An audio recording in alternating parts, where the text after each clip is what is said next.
Hey folks, welcome back to another First Impressions video with yours truly, Sam Healey. Today we're going to talk about just one game. I usually try to talk about at least 2, possibly 3 on each First Impressions episode, but we only played one game on Testing Tuesdays this week, and it was this one right here, Abomination. Now, Abomination, if you go back and watch the live play, you'll see that it has an incredibly dark theme, and I think the reason that it feels so incredibly dark is that it is so, I guess you could say, realistic, and there's less fantastical elements other than, of course, what you're actually trying to do. But oh boy, it was so dark. The things that you were doing in the game and having to, I mean, one of the actions that you can take in the game is murder. Another action that you can take in the game is grave robbing. Another action that you can do is going to steal a body from the morgue. Another action that you can do is to go purchase a corpse that has just been decapitated in the public square. And it would be one thing if all of those things were kind of abstracted away. The murdering is kind of abstracted away, but picking up the body, there are cards that actually have rather realistic pictures of dead corpses. People that have had their heads chopped off with their head, about, a few inches away from their body. Those kinds of things. The illustrations are what really kind of bring this theme and how dark it is to life. No pun intended. But the gameplay is interesting.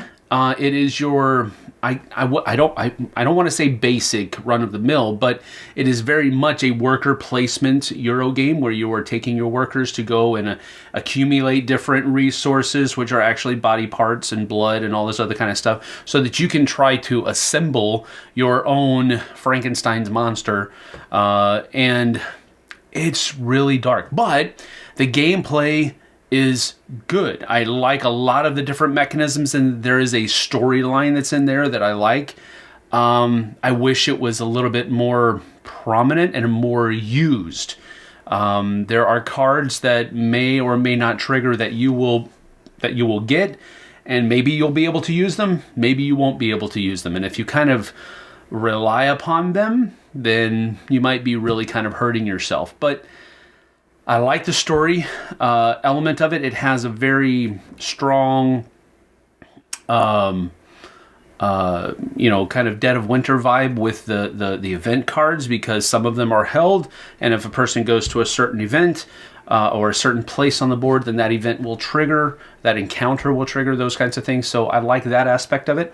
I liked the resource management part of it, where the body parts that you have will decompose, and so eventually they will be not useful anymore. You can buy ice, cubes of ice to help them not decay as fast, those kinds of things. So there's that mechanism that's there, and I liked it a lot. But at the end of the day, my first impression really is how strong this theme is.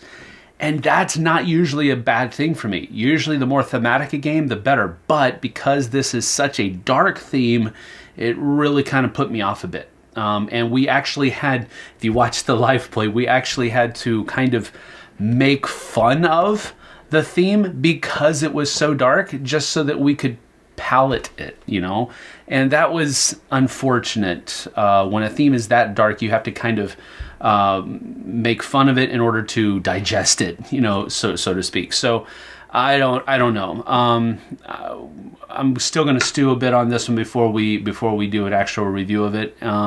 It played a lot longer than we wanted it to as well. It was a first game, and it does have a lot of intricate rules. So that's always going to make the first game a little bit longer. But this is a heavier Euro that may or may not be down your alley. But anyway, that's my first impressions of Abomination, the Heir of Frankenstein. Check out our live play. That'll give you a little bit more information on how it plays and that kind of stuff. But thanks for joining me. I certainly appreciate it.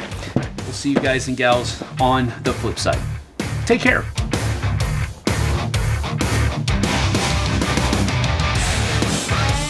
Thanks so much for watching another Dice Tower video. If you enjoy our videos, subscribe to the channel for more fun, comprehensive board game coverage. Also, consider joining us at one of our events. Come to Dice Tower Retreat, a small, intimate gathering where gaming is king. Join us for Dice Tower Cruise, the largest board game cruise.